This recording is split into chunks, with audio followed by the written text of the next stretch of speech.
All right, we're going to go over number 10 real quick.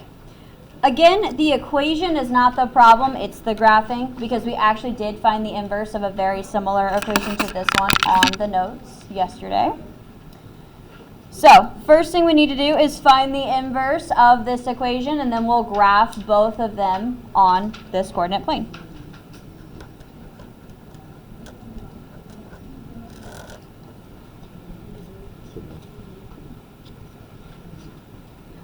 Demaya, you were leaving. Go ahead and grab your stuff.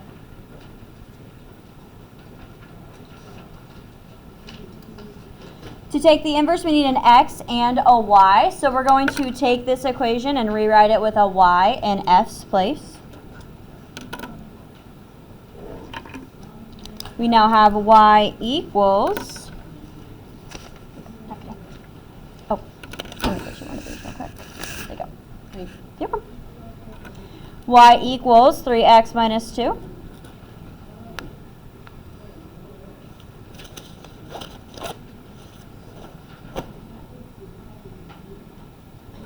Now that we have y and x, we can actually take the inverse. So we're going to swap x and y.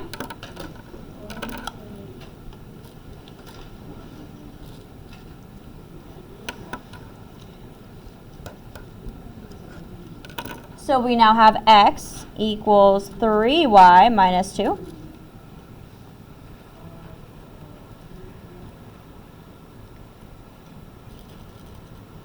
And now we're going to solve for y.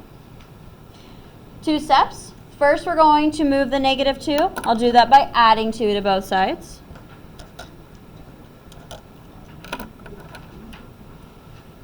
Twos cancel. X plus 2, we can't actually add them, so just bring it down.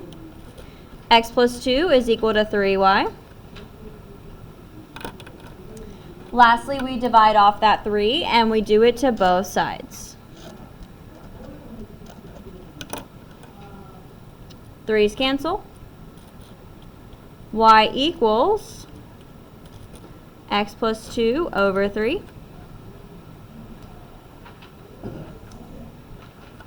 Remember, we need to start and end with the same letter. We started with F, we're going to end with F. So rewrite y with an F, and this is the inverse, so it gets that -1 symbol.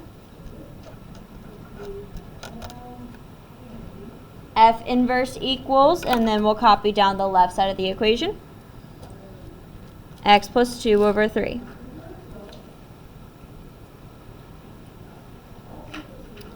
If you attempted this problem already, hopefully you were able to get to this part without any issue.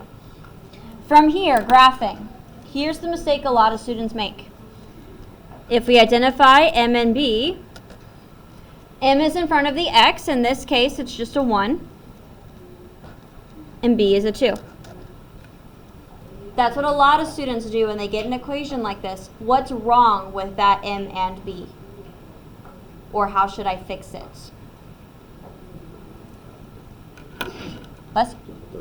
What is it? Yes. In the equation, it's over 3. So both of these need to have a denominator of 3. That's how you fix it. If it's a fraction here, it's going to be a fraction here. That's the rule.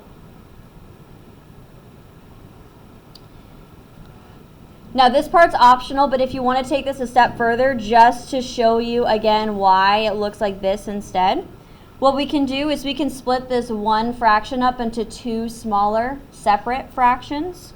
So if I do that, it would be f inverse of x equals, and then I'm going to have 2 fractions now.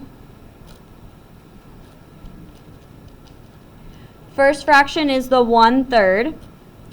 And you can put x on top or next to it. I prefer to put it next to it so that it really does look like mx. X isn't necessarily a part of it. Plus, and then we have 2/3 in the back. And again, you can clearly see m and b separately here. So either way is fine, whichever works for you. But that's where these numbers come from. Questions before I graph?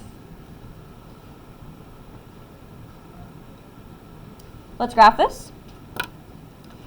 B is 2/3, which if you're not sure where that is on the graph, you can always turn it into a decimal to get a better idea. That's done by just dividing 2 by 3 in the calculator. And as a decimal, it's 0.6 repeating, so 0.7 if we round. That's between 0 and 1. I'm going to zoom in here.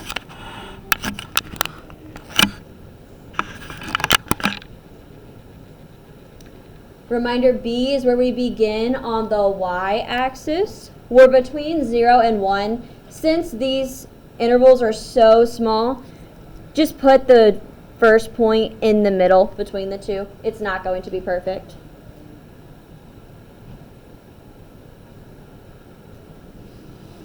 There's our first point. From there, M, we're going to move. These are both positive, rise over run. This tells me up 1, right 3. Since we're in between numbers here, when I move up, I am going to stay in between numbers. Don't move up to the next whole number and then just go from there. Stay in between. Again, it's up 1, right 3. So up 1, right 3. Up 1, right 3. Up 1, right 3.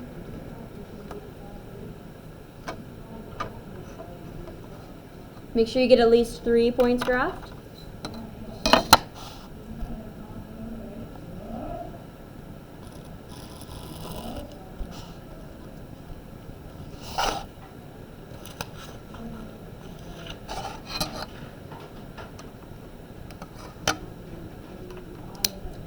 Questions on the inverse function before I move on to the given function. All right, let's go over to the equation that we started with. F of x equals 3x minus 2. We just have to graph that. Identify m and b. M here is 3, and it's more convenient if it's a fraction, so we'll write it as 3 over 1. B is negative 2. B, we begin at negative 2 on the y-axis.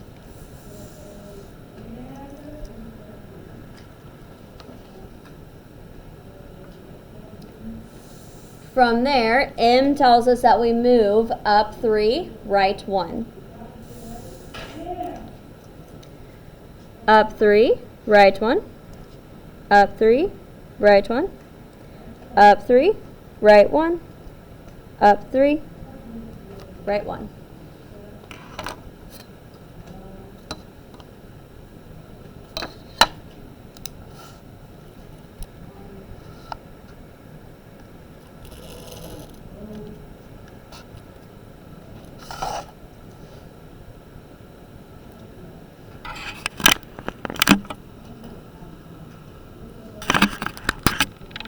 There's our completed graph.